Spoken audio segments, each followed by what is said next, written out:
Pay attention to me carefully.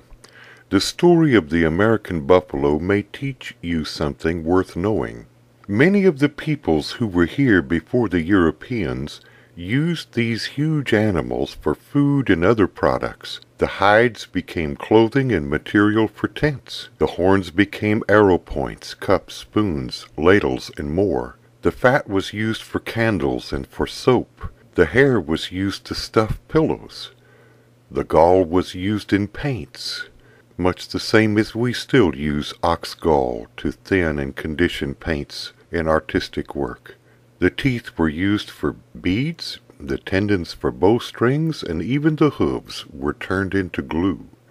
Cortez, the Spanish explorer who opened up Mexico to Europe, wrote the first European report concerning the buffalo. He described one he saw at Montezuma's court in Anauac as a Mexican bull, a wonderful composition of diverse animals. It has crooked shoulders with a bunch on its back like a camel, its flanks dry, its tail large, and its neck covered with hair like a lion. It is cloven-footed, its head armed like that of a bull, which it resembles in fierceness, with no less strength and agility.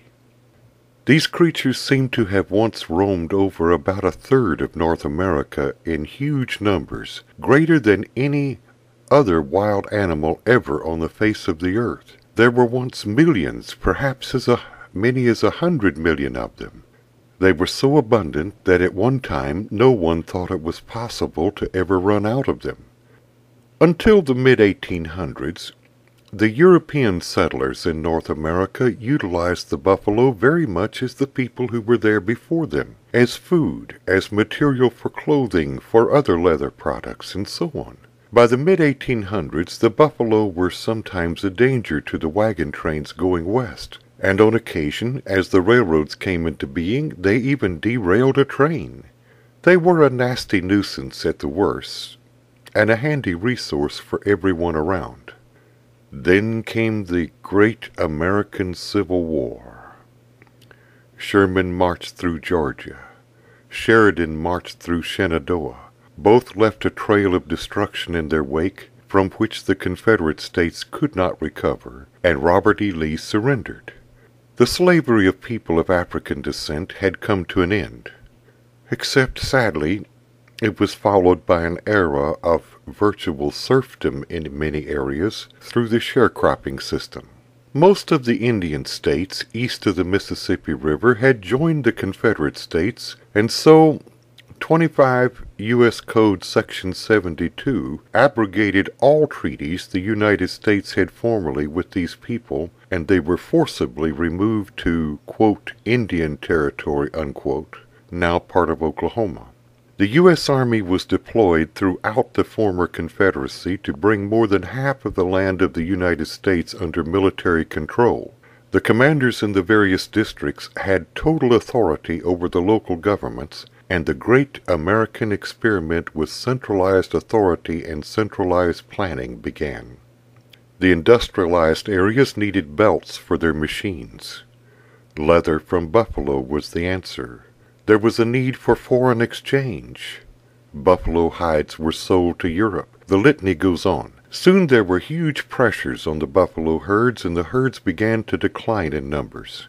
In Congress, Republican Representative Greenberg from Illinois proposed a bill in 1874 that would have made it unlawful for any person who is not an Indian to kill, wound, or in any manner destroy any female buffalo of any age found at large within the boundaries of any of the territories of the United States. The bill passed both houses of Congress, but President Grover Cleveland vetoed the law. The next year, the Texas legislature was discussing a similar bill to regulate hunting and to protect the buffalo in Texas. General Philip Sheridan, the butcher of Shenandoah, was the military commander over Texas at that moment. Sheridan rose to speak.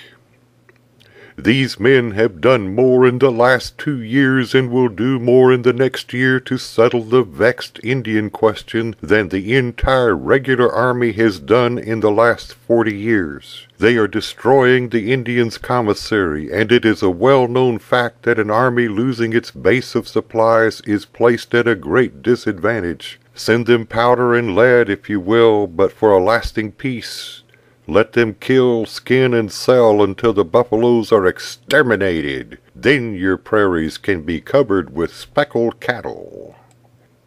And Sheridan vetoed the Texas bill.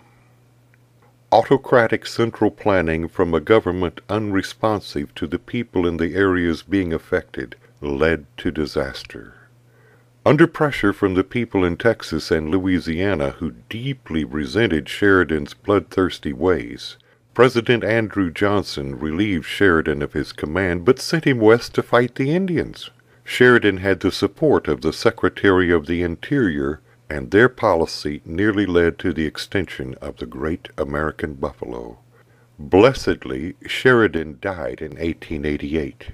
In 1894, the Lacey Act was signed into law prohibiting the killing of any wildlife in federal reserves. The buffalo were saved from extinction, and today the American bison, or buffalo, which once was found in most of Canada, the United States, and parts of Mexico, can be found in Yellowstone National Park in Wyoming, National Bison Range in the Flatland Valley of Montana, the Wichita Mountains National Wildlife Refuge of southwest Oklahoma, the Fort Niobrara National Wildlife Refuge in northern Nebraska, Sully's Hill National Wildlife Refuge in northwestern North Dakota, Walnut Creek National Wildlife Refuge in central Iowa, and the Buffalo National Park in Northwest Territory, Canada, as well as on numerous private ranches throughout North America.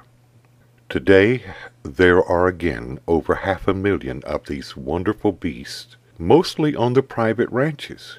The meat is healthier food for humans than beef from domesticated cattle, and the growing demand suggests that more and more ranchers will begin raising these magnificent animals. Between the natural refuge system and the economic value these animals have, their future now seems assured.